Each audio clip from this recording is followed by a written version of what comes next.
G'day folks, this afternoon I've made my way back up to Lake William Hovell and I'm going fishing for a feed. I want to catch a feed of redfin today and I'm going to be using blades. Hey you! You're watching Robbie Fishing. Now I've got a blade, a lure on my line here called a blade. I'll explain more about that shortly. I've got my fishing bag, I've got no lures or anything in it because when I go out there, if I catch a nice fish, I'm going to put it in my bag and keep the bag wet to keep the fish a little bit fresh. Then I can put it under ice in the esky. But before I do anything, I'm going to go and put my underwater camera in. Now last time I was up here, I put this in, I swam way out there and I sank it down quite deep, but I didn't get much. I had one carp swim past and just a couple of small redfin and that was it. So this time I'm going to put it in a little bit shallower and up here in the bay closer to these weeds and just see if that helps pick up a few more fish than it did last time. Right, I'll sit my rod in my bag there and I'll just make my way out here a bit.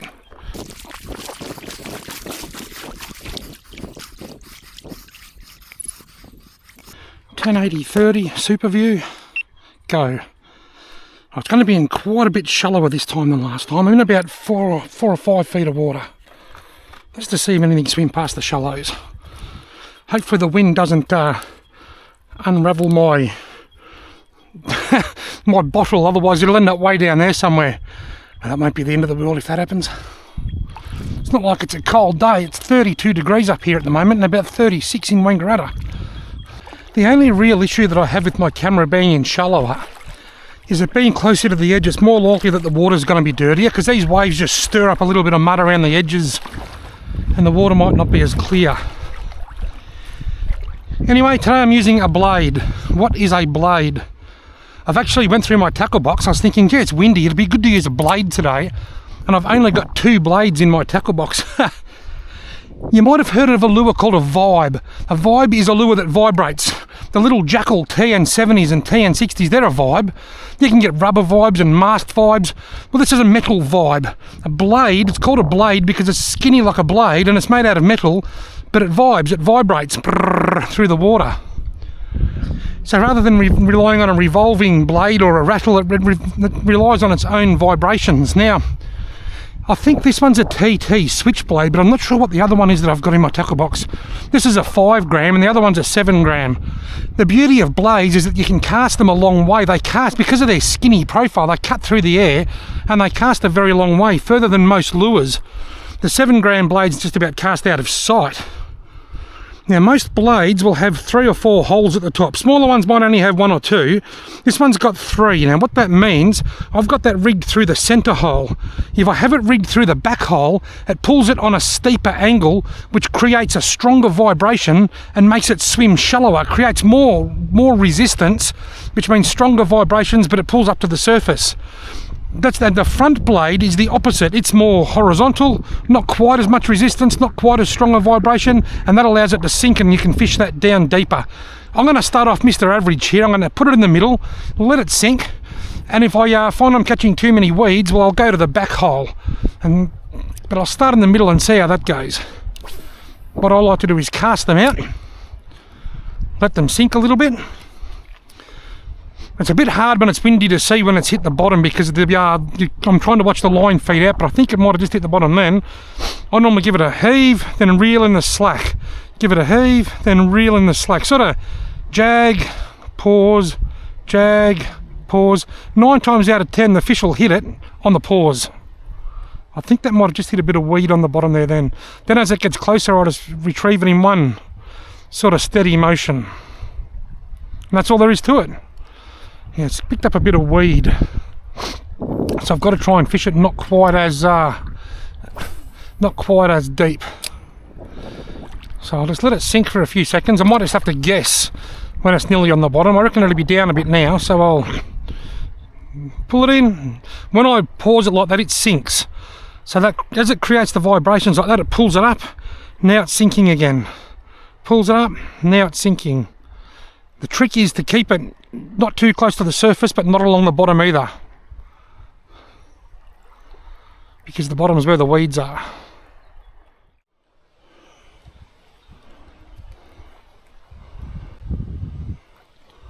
Oh, big whale of a carp just casually come and stuck its nose out of the water just there.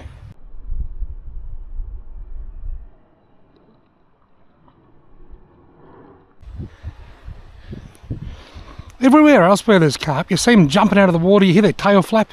Here they just casually just do that. I don't know why.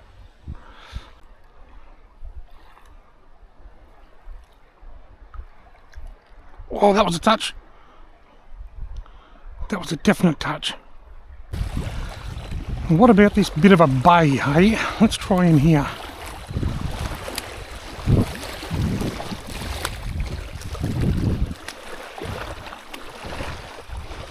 The water's quite murky in here because of the wind. Should still be clear enough for the fish to hone in on this this blade though.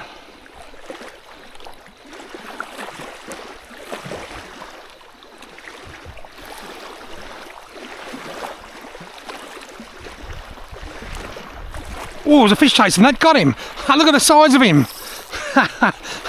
I've worked so hard for this fish. And he's tiny. He is tiny.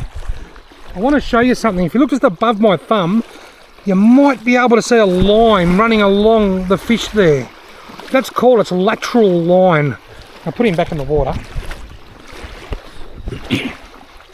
We have eyes, ears and a nose. Well, they have a thing called a lateral line as well, and that lateral line helps the fish sense vibrations. That's why lures can work in dirty water, and it's one of the reasons that things like blades and lipless crankbaits are so effective, because the fish feel it. They feel it through their lateral line. Gee, mate, you've got all 3 hooks in you. You can just make out the lateral line along there. It's really easy. One of the fish that you can, where you can really see the lateral line the most is a macquarie perch, especially a young macquarie perch. But all fish have it, and the lateral line helps them detect the presence of food, so minnows and yabbies and things. They can feel it with their lateral line, but also it helps them to detect predators. So if there's bigger fish lurking nearby, the small fish can feel that the bigger fish is there through its lateral line, and the bigger fish can sense that the small fish is there for food through their lateral line.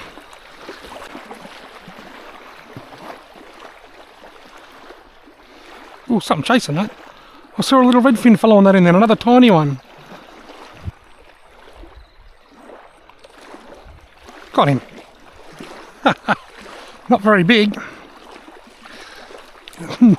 Not very big is an understatement, but hey, that's 2 on the board. I reckon the bigger ones might be out there, but I fished there for over 45 minutes and didn't get a touch. Oh well. Oops, gone. 2 on the board. Another technique you can use if fishing with blades is to put it through the back hole. This is best if you're in a boat or on a log or something, or a jetty. Oh, here it's okay because it drops down quite deep in front of me. You can see here there's a bit of a deep gully that continues out through the lake, so I know from experience that it's probably 10 feet of water right in front of me here. So I've got it at the back. Now the back hole will create maximum drag. It also tends to create maximum tangles. But you can, if you just pretend you're in a boat, what you do, you can cast it out and let it sink. Or if you're in a boat, you just let it sink down beside your boat. You'll wait until it's on the bottom, which that is now, and then you just take up the slack, give it a bit of a heave, then just stop, let it sit. Then again, heave, let it stop, let it sink. Just try and move it 15 or 20 centimetres up off the bottom. Just enough to go brrr, and then sit. And while it's sitting there, fish will gather around it to check it out. And then all of a sudden it moves again. It looks like it's alive. Then it pauses. You know, you don't have to have a continuous retrieve. You can just cast it, let it sink, let it sit there for a few seconds. Pick it up, give it another little bit of a, when I say heave, it's just lifting it off the bottom. You know, 20 or 30 centimetres or so, that's it. But as I said, this technique works best if you're fishing from a boat or somewhere sort of more vertical, off a jetty or something. Well, it's been very slow. I've only caught the 2 tiny redfin. I've been going for about an hour and a half. It's just been really tough. I reckon my camera down there's probably got about 10 or 15 minutes left. Now, has the fishing been slow because the fish are off the bite, or is it because they just don't like blades? What I might do is put on a soft plastic and just work that bay over there for a little while and see whether I can get any fish before I check my camera. And now my camera's going over there. It's in quite shallow. Anyway, this is the Strike Tiger 2-inch curl tail grub in white bait pearl colour. If if I catch heaps of fish on this plastic now, that's not going to be very good advertising for blades, is it? I have caught heaps of redfin on blades, but for some reason today they just weren't playing the game.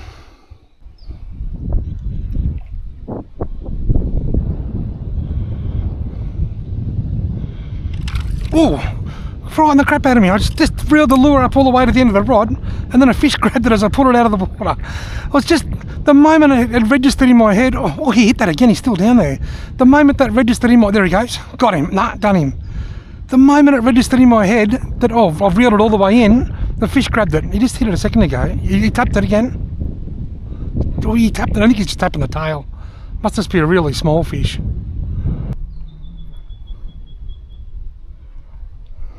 Oh, something hit that. Right in front of me then.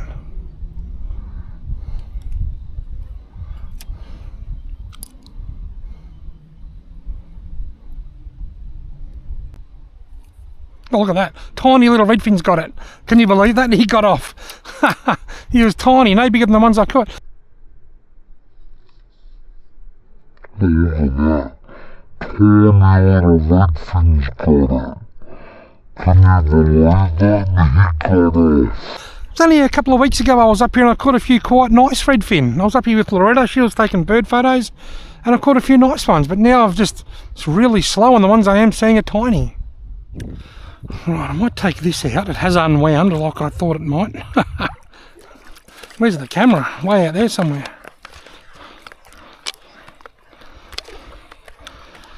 I'd be surprised if it's still filming, although I have noticed this time of year when the water's warmer, it does tend to last longer, the battery. And once I untangle it, it's still going. Go. Now before I start narrating this underwater video, I just want to say that blades are very good for redfin, yellowbelly and trout. They are excellent lures, but like all lures they have their good and bad days, and baits, and I think today just wasn't a good day for blades, because as you'll see in this video, there's plenty of fish around. This is some of the best underwater footage that I've filmed. Well, I personally think it is anyway. Starting off with these two carp that swam past right on the 1 minute mark, approximately 50 seconds after the camera hit the bottom.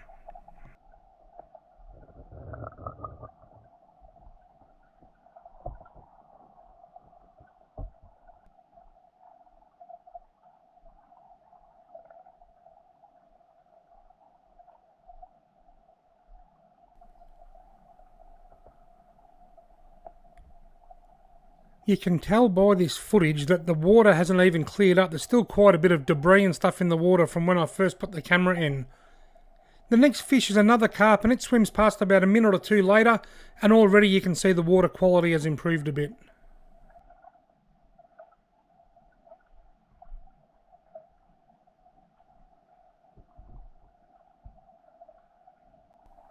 Now if you look really closely, just above the weeds on the right hand side, along the edge there, you'll see a fish, there it is, you'll see a fish just come in and disappear. I reckon it might be a carp, he's just a little bit too far away to be on camera properly.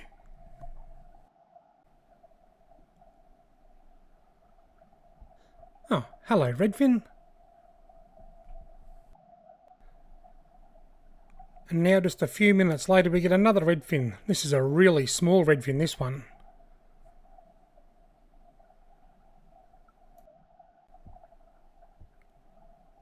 Oh, hey redfin, get on my lure. Where were these fish when I was casting that blade around before, or even the soft plastic?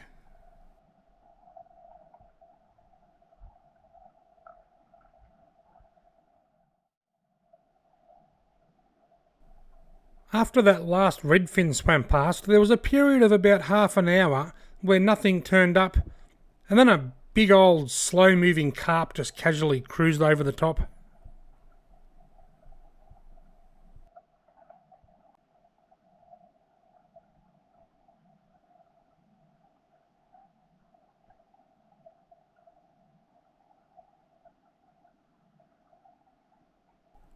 I reckon I could easily cut a couple of nice fillets off this next fish. That's quite a nice sized redfin.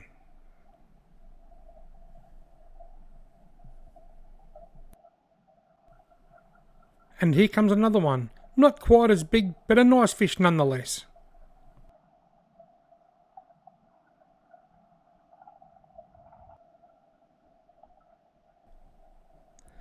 Of all of the underwater footage that I've ever filmed, this next 20 or 30 seconds is probably my favourite. Firstly, we see these two redfin. They'll come in for a bit of a look. They'll look at the camera. Now they just swim off nice and calm, not in any kind of panic. But before long they return with a couple of friends. Now we've got a whole school of little redfin here. They're all sussing out the camera. There must be 15 or more. All of a sudden they disappear. And that's why. Look at these massive big redfin moving in from the back. 4 really big redfin, and not only do they move in and chase the small ones away, they swim right in front of the camera, giving us a great close-up. I could watch that all day. I reckon that's awesome. Well, the fishing wasn't great, but I hope you picked up a few pointers on how to fish for redfin with blades, and I hope you've enjoyed this underwater footage. Last time I was here, the fishing was good, but the underwater camera didn't do well. Today it was a complete role reversal. Thank you all very much for watching.